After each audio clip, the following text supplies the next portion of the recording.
Naam, nikiripoti toka mkoa wa Katavi wilaya ya Mlele, mimi ni Musa Kasumuni. Bwana, leo tupo katika kijiji cha Kafuru ikiwa ni siku ya pili ya mkutano wa Sheikh Sharifu. Bwana sana, lakini wewe mtazamaji ulioko katika kijiji hichi cha Kafuru umeona ni namna gani Sheikh Sharifu kutoka kisiwani Kilwa ni namna gani ameweza kusaidia wakazi au kaya za kijiji hiki cha Kafuru. Ni namna gani watu walikuwa na matatizo mbalimbali kaweza kuwasaidia, hususa zaidi ni matatizo ya majini ambavyo umeona ni namna gani nguvu ya mafuta ya ngamia yameenda kuponya maradhi yao. Lakini wapo mashuhuda ambao waliofanikiwa kuchukua mafuta hayo ya ngamia na wamenufaika. Mimi kwa jina naitwa Sita Mbeshi, mkazi wa namba 1 Nyonga, Katavi.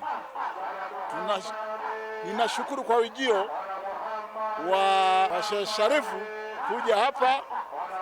Tumempokea kwa mikono miwili, nikamkabidhi na viwanja vya maelezo. Pale ametusaidia, amekuta mtoto wangu anaumwa majini, ameanza kumsaidia, na mimi pia mwenyewe nimeenda nikalala vizuri, nilikuwa najisikia tumbo na mgongo, nikajisikia vizuri, na nimeshuhudia kwa wenzangu mpaka sasa hivi yanawaangusha mashetani. Nimefanikisha kwa leo siku ya pili kuchukua mafuta ya ngamia ya kunitibu matatizo yangu. Jana niliwekewa jaribio, nikaona mafanikio, nimelala vizuri, kilichokuwa kinanisumbua kimelegea. Nashukuru sana ujio wa Sheikh Sharifu. Mzee wetu anasaidia sana watu wenye majini, wenye magonjwa mbalimbali, anasaidia. Hata mimi nashukuru sana, amenisaidia, najisikia vizuri. Nimefanikiwa na nimechukua haya hapa ninayo.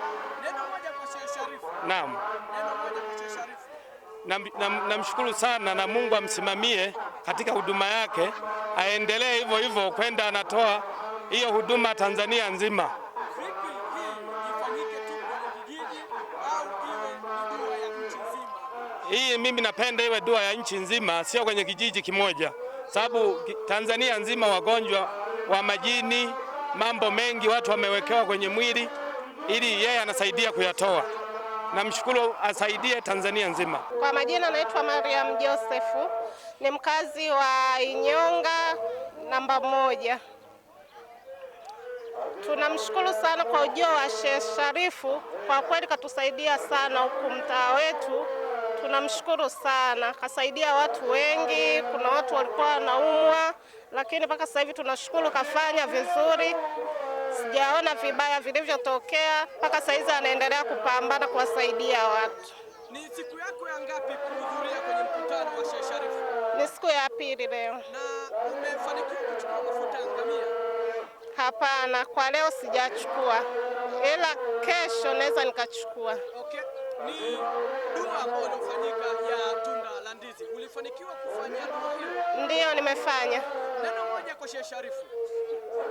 Tunamshukuru sana kwa kuja namba 1 akatusaidia. Tumefurahi sana. Rai yako ni nini kwa Sheikh Sharifu Madu ya Ilani kutoka Kilwa Visiwani? Je, leo iwe mwisho au uwe ni mkutano endelevu? Tunatamani aendelee hata kama mwezi mzima angekuwepo. Sheikh Sharifu, popote pale utaisikia dua ya mama kwamba wanakupenda na wanatamani sana sana. Namba 1 mimi Kafuru. Tunashukuru sana kwa ushirikiano wako. Haya, asante sana. Shukrani sana. Kwa kweli mimi huku ni mgeni, lakini ni mwenyeji kwa sababu nakuja kufanya biashara huku. Nashukuru Mungu sana kukutana na hii huduma huku. Kweli wamehubiri neno la Mungu, tumelisikiliza na watu wame nani na watu wamepata huduma. Kweli tunamshukuru huyu Sheikh Sharifu, amefanya vizuri, na nawaomba tu wananchi wa kata hii waendelee kushikamana, na pia waone umuhimu wa kujua kusali, kuingia kwenye nyumba za ibada, makanisani na kwenye misikiti. Waone umuhimu wao kwamba misikiti au makanisa ni huduma pia kwa jamii. Na vipi kwa upande wako, unaionaje dua ya Sheikh Sharifu? Je, unatamani ukiwa kama mkazi wa kijiji cha Kafuru ili zoezi liwe endelevu au liishie leo? natamani